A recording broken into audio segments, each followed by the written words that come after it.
Welcome back. If you've just joined us, you're watching the news at 10 on Channels Television, broadcasting live from Lagos. A reminder of our top stories.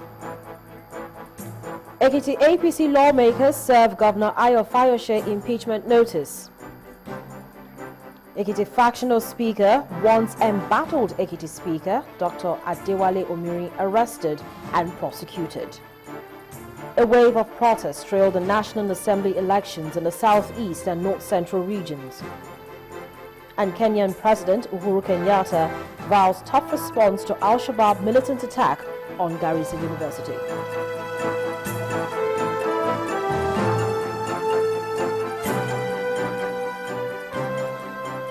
All our top stories can be found on our website, channelstv.com, and on youtube.com/channelsweb.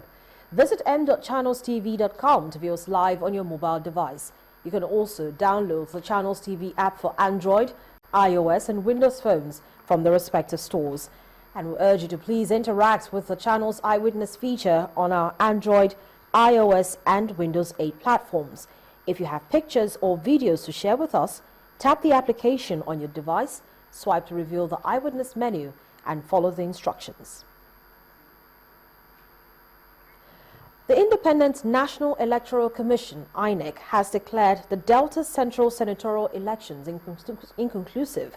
The Commission's declaration comes 6 days after the election was held and after several reviews and updating of the collated votes.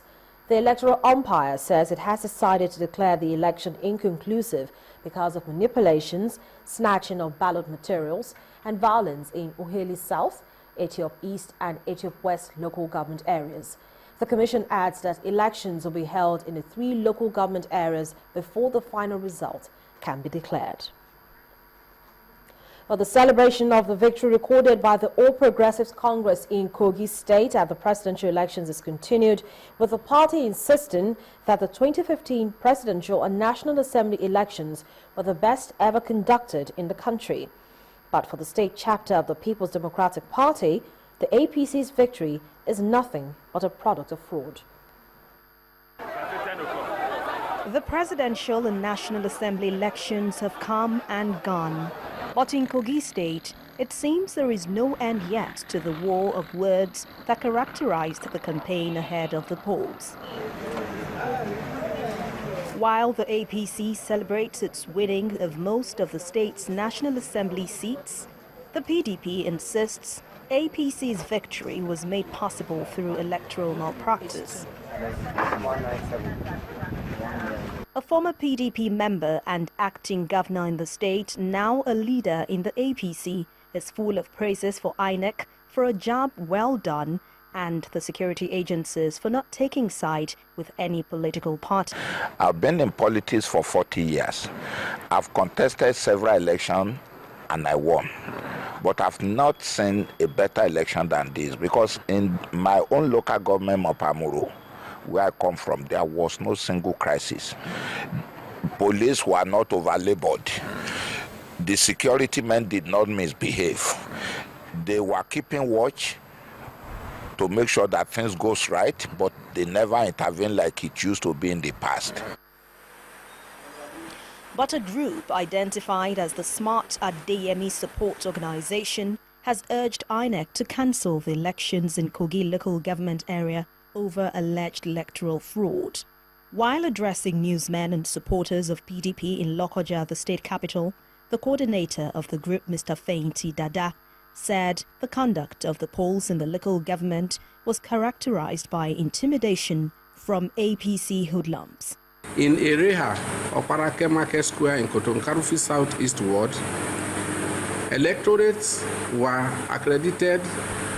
never accredited as there was outbreak of unrest throughout the day, but ballot boxes were stuffed with thumb-printed papers by the All Progressive Congress APC thugs, and votes were counted and recorded in these units and several other ones. As the war of words continue, it behoves the parties to channel their grievances or responses to the appropriate quarters and not take law into their hands. With just a week to the governorship elections, Nigerians are expecting that the peaceful conduct experienced during the presidential elections will be replicated. This is coming from the Lagos State governorship candidate of the People's Democratic Party, Mr. Jimmy Agbaje. Speaking to Channels Television in Lagos, Mr. Agbaje commended the conduct of the Independent National Electoral Commission, calling on politicians and party supporters to engage in what he describes as a fair game. Well, it's important for the people to realize that violence is not the way forward. Last elections were relatively violence-free. I mean, yeah, we did have issues, but not as much as people expected. It would be lovely to have people go out there to vote, run the process in a way that it's not about violence, not about bullying, and that means that we have to begin from now. We're beginning to hear stories of intimidation of voters, threats and all that, and that does not go well for what is coming. It's important that the political class begins to appreciate that the way forward is to run on ideas. So the idea that we're still having issues of boards being destroyed, of boards being changed, of electorate, the electorate, like I said, in areas saying, look, you mustn't come out to vote, you mustn't vote this way. That should not happen towards the elections, or else it's going to build up, heat up the politics. Meanwhile, the media strategist for Ambode campaign organization, Mr. Ido Ajanaku, has reacted to the uncertainty on the use of the card reader for the governorship election. He said that INEC had observed that the level of error of the card reader is negligible and should not affect the use of the device for the governorship election come April 11. Well, the leadership of the Nigerian Medical Association has asked the President-elect, retired General Muhammadu Buhari, to, as a matter of urgency, initiate functional and proactive reforms in the nation's healthcare sector. The Secretary General of the association, Mr. Adeomi Alayaki, made the call while presenting a roadmap for the sector, which seems to have been neglected. He, however, appealed to members of the health profession to support the new government in its task to revamp the sector. Truly, the health sector in this country has really gone down the drain. And we are hopeful that the new government will give us an enabling environment where we'll be able to perform at optimal level.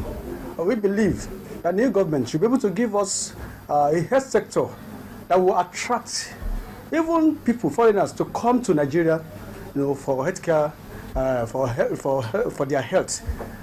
We believe that the government of the day, the newly elected government, should look into the health of the citizens to give them the best. So rather than going, abroad for some of the things that we can do in this country, they will stay back here. They should give us the equipment, the manpower, the energy that will make us run our hospitals in the right direction. In the meantime, the Nigerian Supreme Council for Islamic Affairs is asking President-elect not to disappoint Nigerians who sacrifice their time, energy and lives because of the hope they have in him. While addressing journalists in Kwara State, Nigeria's north-central region, the Secretary General of the NSCIA, Professor Ishaq Oloyede, also advised the President-elect to avoid being used as an instrument to perpetrate ills of governance and vices.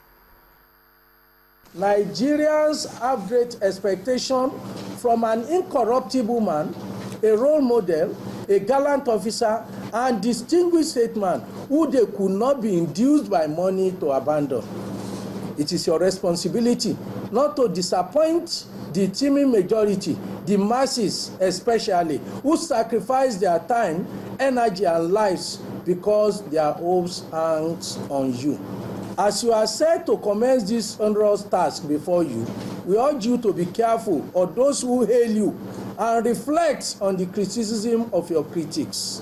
Know that every failure is a test and every success is a trial. For every action, there is a reaction.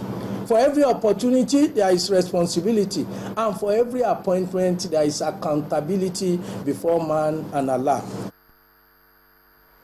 Meanwhile, the President-elect, General Muhammadu Buhari, has thanked the people of Yobe State for voting for him during the presidential elections, even though his campaign train did not visit the state. General Buhari was speaking at his residence in Abuja while receiving a delegation of leaders from the state, led by the governor, Ibrahim Gaidam. We are here to come and congratulate General Muhammadu Buhari on the victory which emerged him as the President-elect of the Federal Republic of Nigeria. We are here to pray for him so that the Almighty Allah will guide him, protect him, help him, give him all the wisdom to govern us to the best of his ability. It is our expectation that during his tenure as President of the Federal Republic of Nigeria, Nigeria will reach the destination we have been banking to reach, inshallah. In Yobe, there was so much speculation about I not physically visited Yobe during my campaigns. I visited the other 35 states, but those who were following the relationship knew that in 2007, Yobe took the same stand that I should go and fight for election elsewhere. I don't need to go. And I thank you for your support. Your Excellency, I am very, very grateful. I am very grateful. Thank you very much. Still ahead on the news at 10, the death toll in Rivers killing rises to 9. That's in a moment. Please join us again.